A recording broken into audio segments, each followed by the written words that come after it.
Week 3, we're on to the third of the 4 new weapons. So far, they've been pretty decent. I mean, the lock-on rifle could use more ammo. I'm pretty sure everyone agrees that, honestly. But this week I'm going to be using the sludge pump. And, oh, hold on, I've got notifications to dismiss. I just got a new paint job from the past, and now I have to dismiss all of these notifications for all 4 friggin' classes. I'm not even gonna bother. Like, I'm not even gonna bother. Okay. So the sludge pump. I'm doing this week. I was planning to do it last because I wanted to try and work up toward a cosmetic. I wanted to put on my cosmetic loadout, which I haven't gotten yet. This is not what I want to be my final helmet, but I'm doing it now because, especially following the very, very minor nerfs that were included in the latest patch, people are just saying it's complete garbage, and that's not even true. They're just calling it complete garbage. And I will give you that it's not as strong as the cryo cannon. But you know, nothing's strong as the cryo cannon. You just hold left mouse button and it completely incapacitates everything in front of you. So of course it's not going to be that strong, but it's not garbage. It's just not as strong as the cryo cannon. It's perfectly viable. So I'm using a sort of damage over time build. I've got the air sensitive compound, which was nerfed, but it's still like unnoticeable. It was like a 10% nerf or something stupid like that. So more fragments on impact for the charge shots, more damage over time duration, faster charge shot, and slowdown. And I've also got Flying Nightmare on my EPC. This is basically the build of things that people call garbage but aren't. Because I've also got neurotoxin grenades, which are very helpful if you use them properly. But like Flying Nightmare, I used a while before, especially before the sludge pump came out. I used it a lot because people keep calling it bad, and it's not bad. It's just it never, community opinion never quite recovered from the last nerf when it was completely busted, overpowered. Like literally, taking Flying Nightmare just doubled. Effectively, it doubled the damage and the radius of your charge shot because you'd hit them with the. It used to be that there was a damaging aura around the shot, and if the shot impacted anything, it would break and explode for more damage. So what would happen is they get hit by the damaging aura, and then immediately after they get hit by the charge shot, effectively dealing double damage. So you could just spec for a bunch of ammo, and you didn't need damage to mop up anything. And if you spec for even a little bit of damage, it could still mop up grunts with the damaging aura, and it was just completely busted. So then they nerfed it so that Flying Knight, it no longer has the core in the middle that explodes, and it has a slightly lower damage overall. And people just immediately dismissed it as complete and utter garbage, and that was not true. And community opinion never quite recovered, even though it is still good. Granted, I've got a rather specific build going. I've got a overcharger, and I didn't, and like yeah.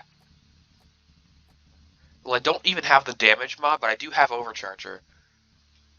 But even so, it's not bad. Just people like to call it bad because it got nerfed. It used to be overpowered. It's not anymore. It's a good thing. Not garbage. I hate when people do that. They're overreacting. Okay. Got crystals and data rack.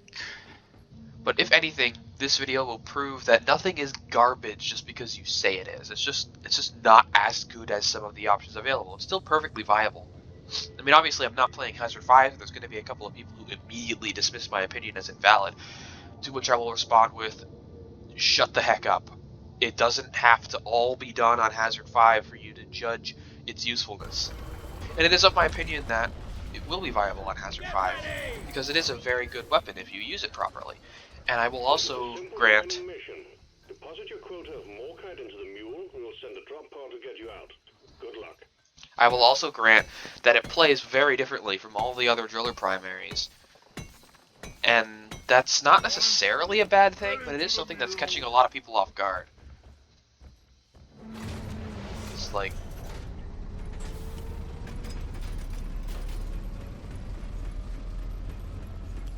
because like normally you're used to hosing down the enemies and maybe applying the damage over time effect to some things, and all the enemies will die just from being in your stream eventually, and the builds are basically how you optimize doing that.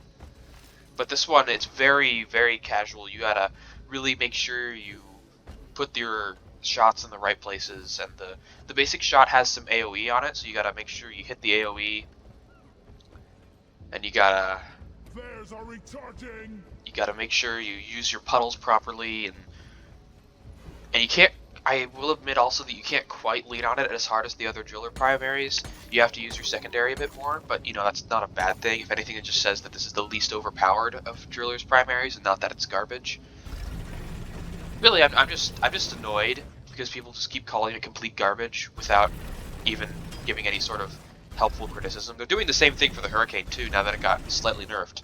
Like, they reduced the AoE size by 1 and then moved it to the upgrade, and they nerfed the incendiary compound a bit too hard.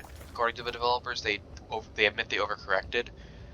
But like, they nerfed the explosion radius by 0.1 and moved it to the upgrade, and then they nerfed the impact damage on one of the upgrades by 1, and now people are calling it a straight up inferior version of the autocannon, and that is still not true. It wasn't true before, not true now. People aren't even bothering to judge the numbers. They're just calling it worse because it got nerfed, just like the sludge bomb. They're calling it a straight up inferior version of a Sticky Flames build, when it's not. It's objectively not, and they're calling it an inferior. Like, it has more puddle duration. If you take all of the Sticky Flame duration upgrades and the Sticky Flame duration overclock for the flamethrower, then it beats out the sludge pump by 2 seconds, completely unupgraded. Like, the stock sludge pump is 2 seconds slower than a maximum upgraded order. Thanks, Bosco. I didn't ask you to do that, though.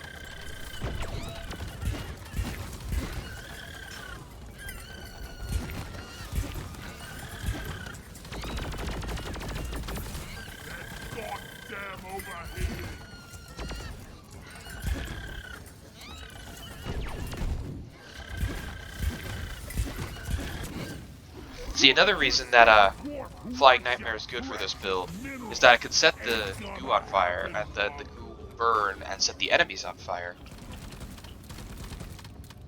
And I just like Flying Nightmare in general, but as I was saying, the stock unupgraded sludge pump is only 2 seconds shorter than a friggin' fully optimized Sticky Flames duration flamethrower. And then you can just take one upgrade or one overclock and you'll beat it out. The upgrade makes you beat it out by 4 seconds, and the overclock makes you beat it out by 2, but it does a lot of different stuff to your weapon. And it has more DPS, because you can fire faster than once per second, and it does 5 times the damage of the...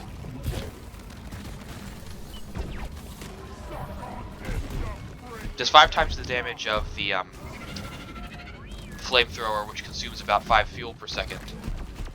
So it effectively does more damage per second. If it fired once per second, it'd do roughly the same.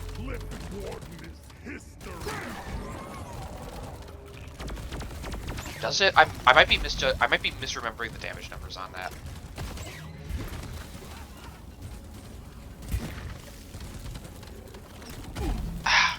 God, these friggin' Mactera. Ow. One thing that always bugged me is, why do I still take damage after I get out of the Praetorian's AoE? I mean, I get it, it's the damage over time effect that applies to you, but it's still annoying because it makes it confusing whether or not you're in the AoE or not. And the Acid Spitters do that too, but them and Praetorians are the only ones. And it does get a little annoyingly confusing. But, yeah, anyway. The Sludge Pump does about the same projectile DPS as the Flamethrower. I don't get why people say Flying Nightmare is bad. It literally isn't. Like, I get this is Has-4 solo, but also, look at this, like, whoosh. That entire swarm is gone from one charge shot from each of my weapons. Of course, I blew a lot of ammo on that hoarder. I probably shouldn't have done that, because each individual shot impact isn't that impactful. It's mostly about the dot, the damage over time. So you don't want to be throwing tons of shots at your enemies like I did. So I'm going to be a bit low on ammo on this upcoming stretch. Probably. I am only 28 down, which isn't a lot. Another thing you have to get used to on this weapon is that low, quote-unquote, low numbers are perfectly fine. Like 43 in the bank, you can apply both damage over time effects to an enemy with a single shot, like I just demonstrated, because the shot has AoE. You aim at the ground just in front of the enemy, and then they take damage from both things at the same time. Just look at me melting this Praetorian. Gone. No. 5 health. Worth it. You really gotta do your kiting work, though. I will give you that. You gotta do some work to make this work.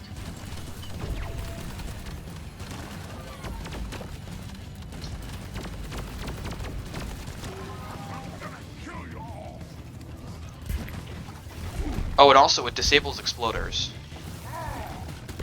If you can get them before they start winding up, then it will disable them.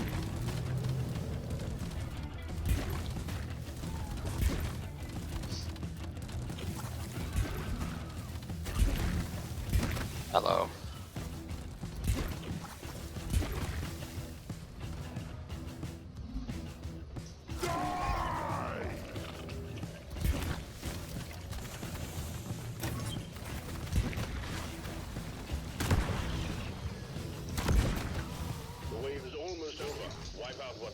Might as well just pop this.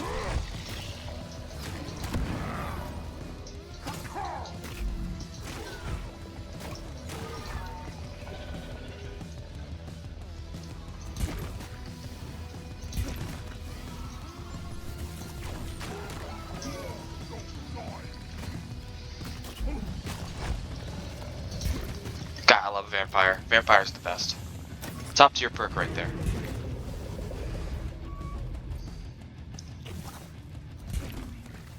Got them both again. Where the heck is Boss go? Oh, he's up ahead too. He's probably like shooting a Brood Nexus or something. I'll let him do that. See, I'm technically still above half. And the only reason I'm at half on everything is because I blew so much ammo taking out that hoarder, which probably wasn't the best idea.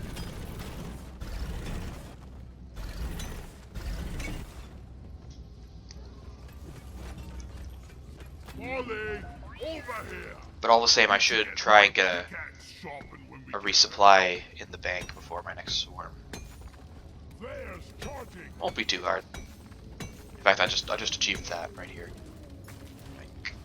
Another good thing about this weapon is it doesn't participate in the cryo heat rivalry. It's all its own thing. It doesn't, unless you're setting the goo on fire, it doesn't poof frozen enemies. It doesn't interfere with cryo at all. It still disables exploders though, so it's got that going for it. Not anything else though. It doesn't disable anything else. I wish it disabled Praetorians, honestly. You gotta get them before they set themselves off. Because if you don't get them before they set themselves off, then they'll still explode. Even if they set themselves off and they aren't set off by damage, you gotta get them before they set themselves off. Because if you don't, they'll still explode even though they're going through a dissolving animation. Which I think is a bug? I don't know, it might not be a bug. It might just be a quirk. It might be a quirk. Or it might be working as intended and they want you to be proactive about it. Actually, I say I'm almost out of ammo. I'm actually not. I'm close to half. Which is decent. I mean, it looks like I'm almost out because I've got like 36 in the reserve and 25 in the clip. But when the weapons max ammo is 125 total, combined clip and reserve, I've got 50. I've got 61 out of 125. Which means, yeah, I'm one ammo below half, pretty much. I'm one ammo below half. So this is not nearly as bad as it looks. I am kind of low on the plasma charger, though. I should hold off on that. I've been using it too frivolously, but I am only a little bit. I'm the tiniest bit below half. Well, I'm a bit below half because 1 ammo is a decent amount in this. Prepare to fight for your life. Oh hey, Big storm gold. is approaching. So this swarm is probably going to get us down to about a quarter, optimistically. And you know we're going to leave this gold here just to provide some light. People do that sometimes. It's really, Enor pearls provide more light than gold. Oh, it's a mech terror group. Thank you, Molly, for blocking those shots. Also, the real animation on this is so satisfying. Or at least it's... yeah.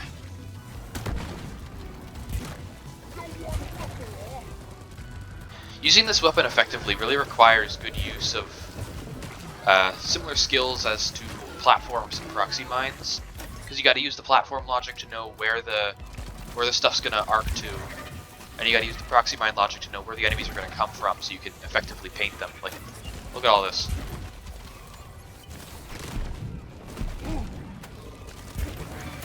Oh, this guy's behind me. Ow, there's still guys behind me.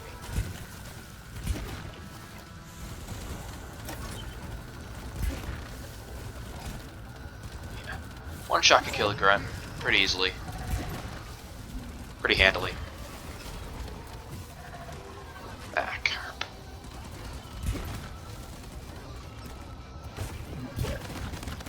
And of course there's the charge shots, which just completely and utterly melt anything that gets caught in them.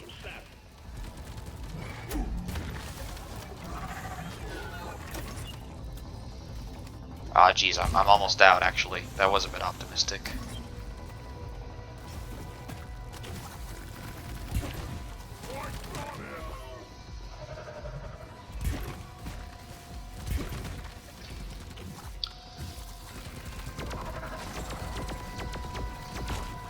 The good thing about this is that nothing resists it. Nothing's weak to it either, but nothing resists it yet. Like the guards, they resist heat and cold, but they don't resist the acid. Okay, I'm a lot lower on ammo than I thought, so I'm just gonna drop a fly here. I haven't used my grenades at all. I always forget to use the neurotoxin grenades. Because they don't have just as conveniently clear a use case as the axes. The axes, you just see a Praetorian, you yeet. The grenade, the neurotoxin, you really gotta know when to use those. And it always slips my mind. Just like it always slips my mind to use the C4. I always forget to use it. Which is a benefit to my team overall, because, you know, drillers killing their team with satchel charges. I find it doesn't happen nearly as often as people meme it to, but it's still annoying when it does happen. Just because it isn't as good as a particular option doesn't make it bad. Like, you have to stop comparing the weapons to each other and start comparing the weapons to the environment in which they are being used. Like, I can have a weapon that does I can have a minigun that does 1 billion damage per shot instead of 11, and that will be amazingly overpowered, but it doesn't make the other weapons garbage. They're still perfectly viable for all hazard levels in the scenarios that you will reasonably encounter, even without the guy carrying the team with the 1 billion damage minigun. That doesn't make the other weapons garbage. It just makes the minigun more powerful. Comparatively, every weapon is garbage, but compared to the enemies, the environment, places you're going to be using these weapons in. I'm reloading way too much. So the places you're going to be using these weapons in, they are not garbage. They are just not as good. And particularly in the case of the 1 billion damage minigun, you need to take a look at whether or not it's a problem with the weapons you got, or whether it's a problem with the weapons that you already had. Like, sometimes it's an issue of things being overpowered, and the new stuff just isn't overpowered, and that makes it weaker by comparison. Again, not garbage, just weaker. Weaker than the other weapons. It's not bad, it's just weaker. This is the kind of thing I've wanted to talk about for a while. I get really annoyed when people react this kind of way to balance stuff. Because like it's not as easy as it looks, and sometimes things are overpowered. And yeah, when you get used to something, it stops seeming overpowered. And you know, if you don't nerf anything, and that's a mentality some people want to be adopted. They want everything to be buffed to the level of the highest power, instead of having the overpowered stuff being reined in. But they don't understand how much more difficult that is. Like, sure, it's better on morale. People like it more. It's better for the game's environment, I've heard people say, and I think that last one is taking it a bit too far. But the other two, I can definitely understand. There's a swarm of Macteras heading your way. Oh God, no. Contact imminent.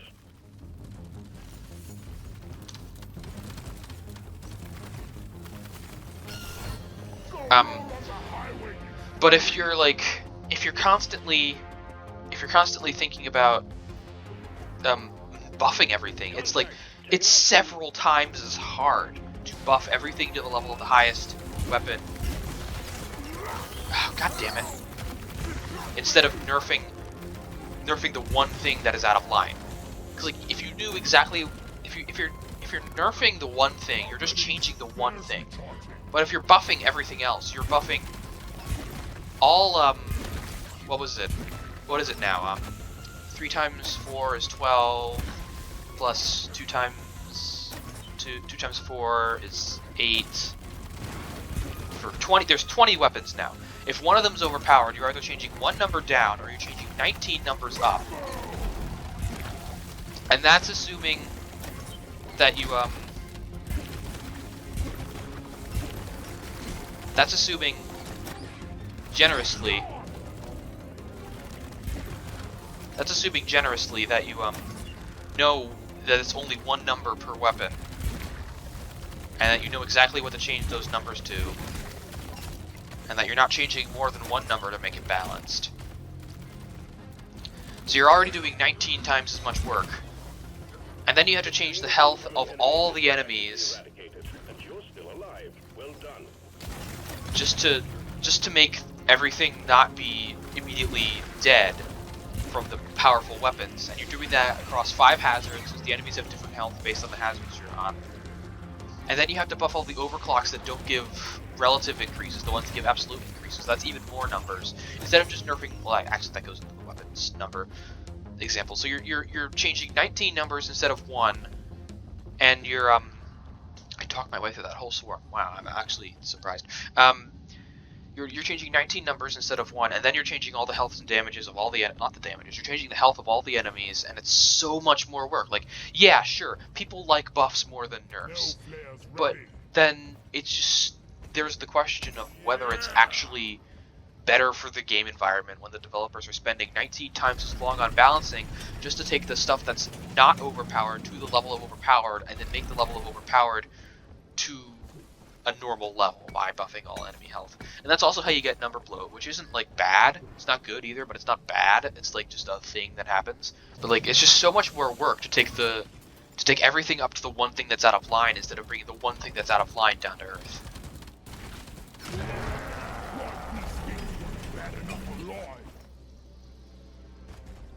So like the people, they have a point. Like the people do react better to buffs than to nerfs. Also, there's no way I'm gonna complete this gunk seed objective now, am I? I don't think I even saw. I didn't even look up in the last cave. I can still try. It's so much extra work. It's sure it is. You're not wrong. The people who say that it's a better environment, you're not wrong. But also like, it's not worth it. Wow, that did not launch very many charge shots. Weird. But anyway, on the subject of the buffing and nerfing, nerfs are gonna have to happen because you can't expect the developers to buff like 8. I'm just gonna say, assuming there's like 2 weapons that are out of whack, you can't expect them to buff like 8, 10, 12 times as much, do 12 times as much weapon tweaking just to get everything to the level of the new powerful stuff, because there's always going to be overcorrections and balancing. That is one of the constants of game design. There will always be overcorrections and balancing. So something is going to be brought too high, and it is better to overcorrect than to not correct enough. Because if you're constantly tweaking a weapon's damage up over the course of several patches, you're just kind of inching up fully. It's good to know. It's good to go deliberately. That's also why stuff tends to be overtuned when it first appears. It tends to be overpowered when it first appears. It's better to deliberately go a little higher than you think is necessary, just so you can get a handle on what your upper range is. Like, now you know that 5 is too weak. If the starting number was 5, you know that's too weak, and then you correct it to 15, and you know that's too powerful. So you know your target number is somewhere between 5 and 15, instead of constantly dialing it up by 1 until you discover that 8 is the right number.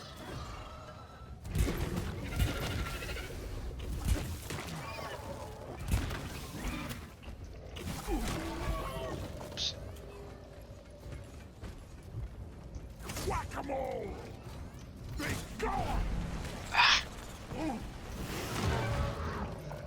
Stupid stun resistance. Why call for mauling?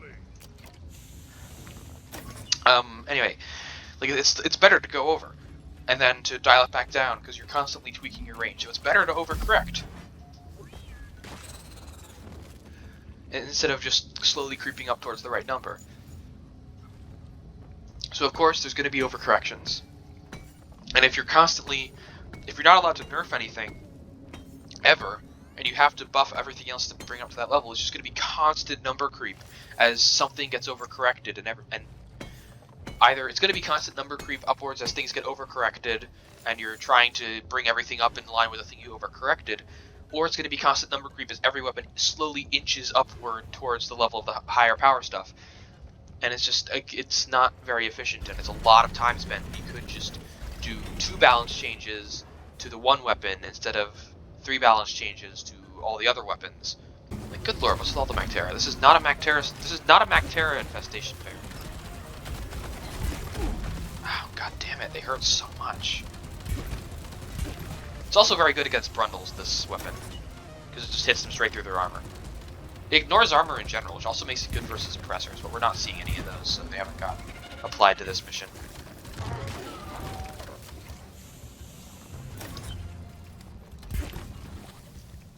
Gonna eat some of that sugar. There's something coming up from that direction.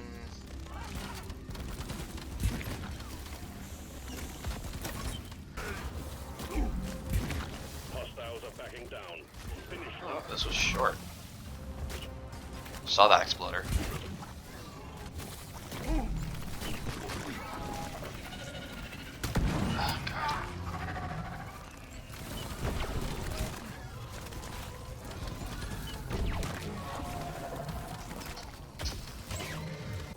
It doesn't really have that same satisfying feel to it as other driller primaries do, and it has low ammo, so you constantly think you're low on ammo even though you're not. Like, I'm still at around 25% at the moment, which admittedly is low in terms of dirt, but I'm not like if I had this amount of ammo on like, say, the Scout's assault rifle, that would be bad. That would be like, good lord, get me a friggin' resupply right now, I'm gonna die. But I'm actually in a pretty okay state right now, because this weapon does so much with so little ammo. And I'm not going to be opposed to it being buffed, but I don't think it needs to be buffed, because it's perfectly viable the way it is. Like, I mean, I'm not in Hazard 5, and who knows, maybe, just maybe, there's some breakpoint that the dot doesn't hit in Hazard 5. And I will admit that would make it a lot worse, but I don't know that. I don't know that. And so what? It doesn't like, I don't know if that yet. I probably should like do a Hazard 5 to see, but as far as I'm aware, like, it does enough damage to kill a grunt on any difficulty, solo at least. I don't know if that. I don't think the health scales past 2 players. But anyway, I don't know if it does the right stuff. That might be, but like, it falls short on one hazard. Whoop-de-doo. Like, Hazard 5 isn't even fun for me to play. Like, I can play it. Like, I'm not saying that. I don't need to justify how good at the game I am. I just don't like playing Hazard 5 because it's a friggin' backstab fest. There's constantly enemies behind you, and you're getting caught in a death loop because you only revive with 12 HP, and it just doesn't fit the way I like to play the game. So I don't play it, and I don't care about what happens on Hazard 5, so sue me.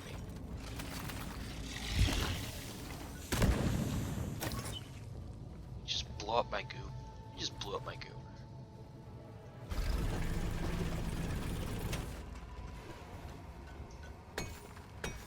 So like, it doesn't work on Hazard 5, maybe. Like, there's no evidence to that yet. I don't know. It might even. If it works on Hazard 4, it seems to me that it would work on Hazard 5, especially because I don't have the extra damage over time upgrade. And taking that over the slow would probably be. It would make the weapon harder to use. But I used that at build at first. Damage over slow. Also, gotta make myself scarce.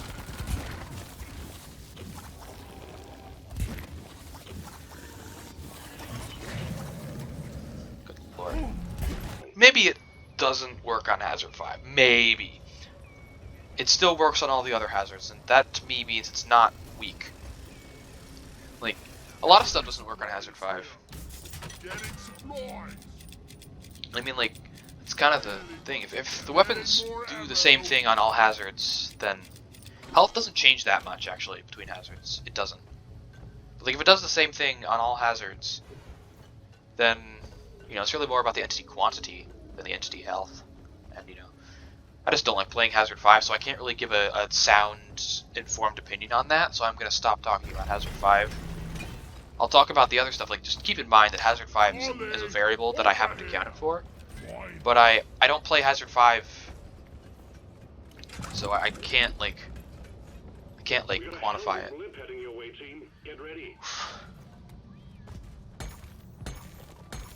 Alright. This is a pretty big friggin' cave. I expect it to be at the end by now.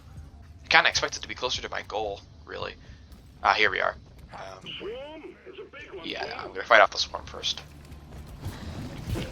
Oh, that's bad. Bosco, why'd you wake him up?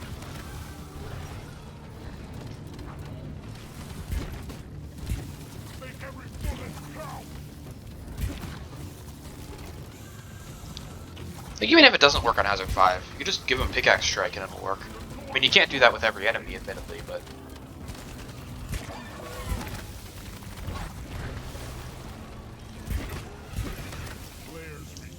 How the hell have I spent an hour in this mission? This is not normal. I mean, I guess I am kind of meandering. Alright, there we go. Anything interesting in this cave? Oh, there's another bit of Jadis. I want to grab that. Alright, let's get going. And really, the games are all about doing what you think is fun. And if you like to be challenged, you know, that's great. More power to you. I just, you know, I just don't find it fun to struggle. I'm very, like, some people like to challenge themselves by, is this the right? Drop pod departing in T-minus 5 minutes. You know, I'd be better served going this way. Could just drill back, but I don't want to do that. Like, if you have fun jumping into the deep end and challenging yourself and overcoming it, more power to you. You know, I'm not judging anyone for their way of playing games. Like, I prefer to not just immediately leap outside my comfort zone. I prefer to become accustomed enough to my comfort zone that I am comfortable, that my comfort zone expands to include a different challenge portion of the game. Like, I played Terraria for a long time on normal mode before upgrading, quote-unquote, to master mode, or not a master, expert mode.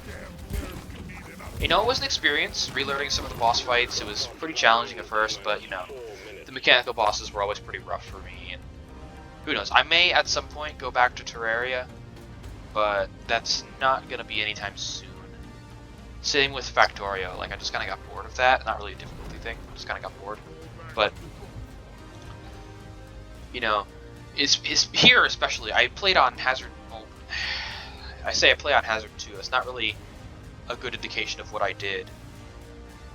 Because I played Hazard 2 at the time when we only had 4 hazard levels. I'm going the right way, right?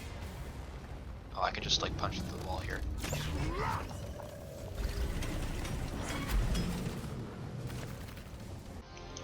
Alright, just gotta wait for the meal. Anyway, I played Hazard 2 back when we only had 4 hazards, so it was kind of closer to a Hazard 2.5, really. But I played Hazard 2 a lot, and then when I finally got good enough at Hazard 2 to want to play Hazard 3, I moved into Hazard 3, and same with 4. And eventually it'll be the same with 5. Once I get good enough at mopping up stuff on Hazard 4 to have casual fun on Hazard 5, which I personally don't think is going to happen for a while. But, you know, I never say never. But, like, I'll stick to where I'm comfortable until I'm comfortable going somewhere else, and that's just how I play, and there's nothing wrong with that. There's nothing wrong with playing in another way. I forget why I'm even talking about this. Jeez, I don't know. I'm just gonna stop talking about it now because I don't even remember why I'm talking about it. Got 48 minutes in mission. That was a long mission. Like that was a long mission. Yeah, I said a lot. I did a lot. A lot happened. So I'm probably just gonna leave it at this one mission here, and we're gonna see you guys next week. So thank you for watching. Sludge Pump's good. Okay.